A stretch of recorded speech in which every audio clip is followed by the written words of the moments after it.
यह कथा है वीरता, तपस्या और दिव्य वरदान की, जहां अर्जुन अपने अदम्य साहस और भक्ति से भगवान शिव से पाशुपतास्त्र जैसा परम दिव्य अस्त्र प्राप्त करते हैं। वनवास के समय श्री कृष्ण ने अर्जुन से कहा, यदि कौरवों पर विजय पानी है तो देवताओं की कृपा आवश्यक है, विशेषकर महादेव का आशीर्वाद और पाशुपतास्त्र जो प्रलय तक अजेय है। अर्जुन ने प्रण लिया कि वे हिमालय जाकर कठोर तपस्या करेंगे। वे गंगोत्री के पास गंधमादन पर्वत की तलहटी में पहुंचे। एक पैर पर खड़े होकर दोनों हाथ ऊपर उठाए, आंखें बंद कर ओम नमः शिवाय का जाप करने लगे। दिन रात, वर्षा, बर्फ, कुछ भी अर्जुन की एकाग्रता को डिगा न सका।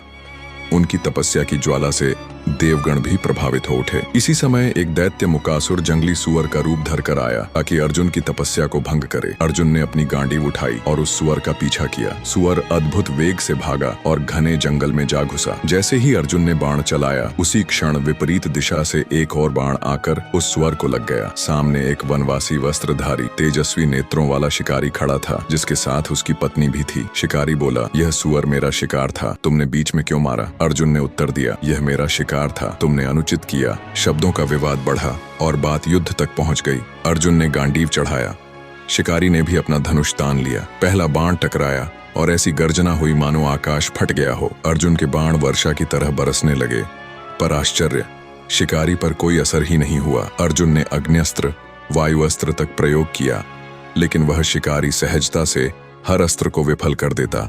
युद्ध इतना प्रचंड था कि पर्वत कांप उठे, वृक्ष जड़ से उखड़ने लगे। अर्जुन ने तलवार उठाई, पर शिकारी ने पलक झपकते ही उसे दूर फेंक दिया। अंत में वे कुश्ती पर उतर आए, किंतु हर बार अर्जुन परास्त होते रहे।